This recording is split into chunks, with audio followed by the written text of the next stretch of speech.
it's strategy season, and it's time to take a good look at some of the key strategies and key pitfalls to avoid as you put in place plans for your next strategic plan.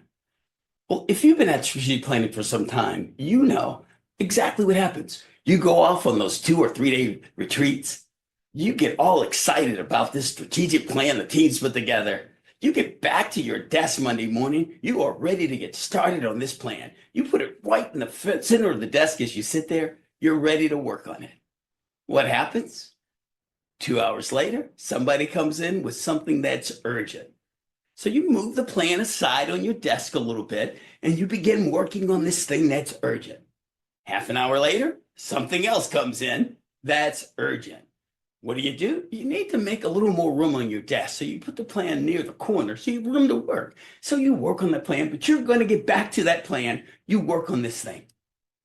Well, then something else comes in. You make a little room on your desk and you push things around. You don't even notice that the strategic plan has fallen to the floor. And you work on this thing that's urgent. You get to the end of the day, you see the strategic plan sitting there on the floor. You pick it up, you put it on the bookshelf, and it stays there until next year when it's time to do strategic planning again. Why does that happen?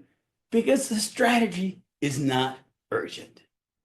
See, Stephen Covey, in his book, The 7 Habits of Highly Effective People, he recognized this thing called the urgency versus importance principle. So he created this matrix where he said some things have high urgency, some things are urgent, some things aren't urgent.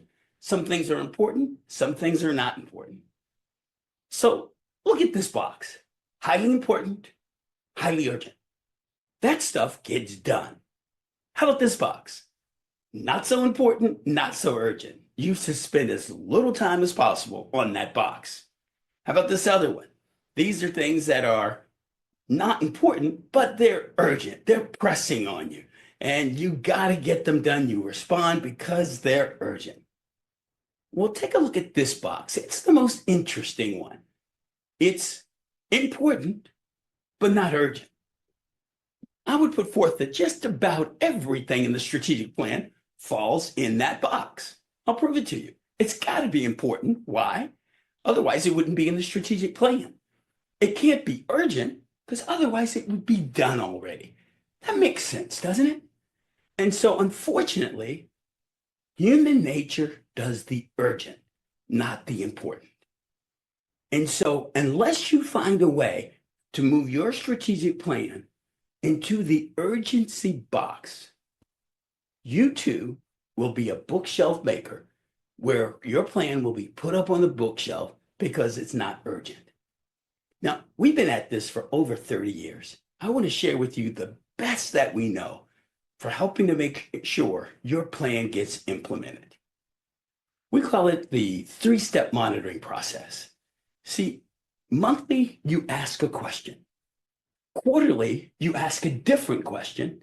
And then annually, you ask even a different question. So let's talk about monthly. See, what happens with the strategic plan, right? You end up with strategies or tactics, whatever you want to call them. We recommend building an action plan for each of those priority strategies. Now, each of those priorities then would have something due every month. So each month you bring the team together and you ask the question, have we done what we said we were going to do? That's the question you ask monthly, and you look at your strategies and the action plans. Are we moving through the action plans? Now, quarterly, there's a different question. We ask, are we making the progress we intended to make? Meaning we're doing stuff, but are we moving up the ladder? Are we moving the needle? So your strategic plan should have certain measures of success for each of your major goal areas. We call those measures of success objectives. Goals are broad areas, objectives are specific measures. So you ask, how are we doing against these measures? And you look at that quarterly. And then annually, you ask a different question.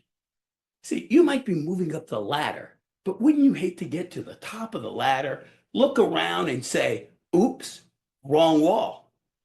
So annually, you should make sure your ladders are against the right wall, making sure that we understand what barriers have changed, what are the key conditions for success, what has happened in our environment, so we are ensuring we're moving in the right direction all the time and adjusting accordingly. So this is just one tip to help you understand how to make sure your plan gets implemented. I bet you have some too.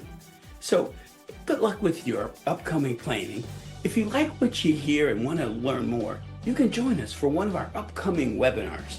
We have one coming up very, very soon on strategy and strategy pitfalls. Look for the link in the comments section and do me a favor, add your thoughts as well.